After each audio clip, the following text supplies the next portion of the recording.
Ito ka-trade, maraming nagtatanong tungkol dito kung paano gumawa ng forex trading account kung nasa ibang bansa ka. So, XM ka-trade, dito tayo gagawa ng trading account, yung link nasa baba. So, dalawa kasi yan ka-trade kung nasa ibang bansa ka, kung nagtatrabaho ka lang doon, pero Philippines pa rin yung residence mo or residence ka na doon sa ibang bansa. Merong mga bansa na hindi available ang XM like Canada. Ito yung mga bansa na hindi siya available, so hindi talaga kayo magagawa ng forex trading account dito kung nandito kayo sa mga bansang ito. Okay? So i-search nyo lang sa Google kung nasang bansa kayo, kung anong broker ang pwede nyong, forex trading broker ang pwede dyan, kung saan kayo gagawa ng account. Pero kung nasa bansa kayo na okay naman, available ang XM gaya ng Thailand o kaya nasa Saudi kayo, Dubai, so walang problema. So ito lang, kung residence ba kayo or hindi. Kung residence na kayo dyan, may mga ID na kayo, example, may mga ID ka na dyan sa Dubai, so walang problema, mag-register lang, click mo yung link, tapos upload mo yung Dubai ID mo, Dubai number mo, okay, verify mo yung account mo, sa pamagitan ng pag-upload ng ID, saka yung proof of address mo dyan sa Dubai. Tapos yun, pwede ka na mag-deposit, mag-withdraw gamit yung mga payment option dyan sa Dubai halimbawa. Okay? Pero paano kapag nagtatrabaho ka lang sa Dubai halimbawa, yung mga ID mo ay Pilipinas. So ito yung kailangan mong gawin. Okay, mag-register ka, click mo yung link. Pag-register mo, i-verify mo yung account mo. Okay, mag-upload ka ng ID, ang gagamitin mong ID ay Philippines ID. Ang ilalagay mong address sa pag-register mo ay yung Philippines address mo rin.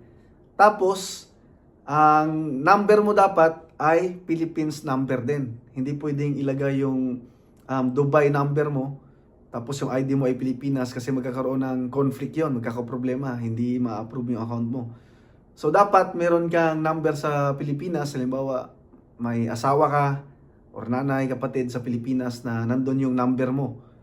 Okay? Na yun yung ilagay na number kapag nag-register ka. Address mo sa Pilipinas, ID mo sa Pilipinas, at mobile number mo sa Pilipinas. Okay? Tapos ito pa ang pinaka-importante. Okay, dito kasi sa Pilipinas, kailangan ng payment option ay GCash. So dapat meron kang GCash na nakapangalan sa'yo, same pangalan sa ID mo, dapat sarili mong GCash. Okay? Tapos yung number ng GCash mo, yun din yung number na nilagay mo nung nag-register ka. So dapat may active GCash ka, same sa number mo, para hindi maging komplikado at maging okay yung account mo. So yun lang naman ang kailangan. Dapat yung ID mo, Philippine ID, number, okay, Philippines number, tapos yung number mo ay may GCash para makapag-deposit ka, okay, at ma-unlock mo na yung ibang payment option, yung mga bangko, ganun. Okay? So kailangan GCash muna. Okay, so security yon para wala ring ibang mga pag-withdraw sa account mo. Yung GCash mo lang. Okay, at yung future na ilalagay mo na bangko. So yun lang naman ka-trade kapag hindi ka residence, nagtatrabaho ka lang. Pero kung residence ka, walang problema. ID mo na sa Dubai at number mo na sa Dubai yung ilagay mo. Okay, at ito ang pinaka-importante, kung meron kayong mga questions tungkol sa account niyo, sa registrations, napakadali lang yan ka-trade. So ang XM, napaganda dahil 24/7 yung live support nila, live chat support.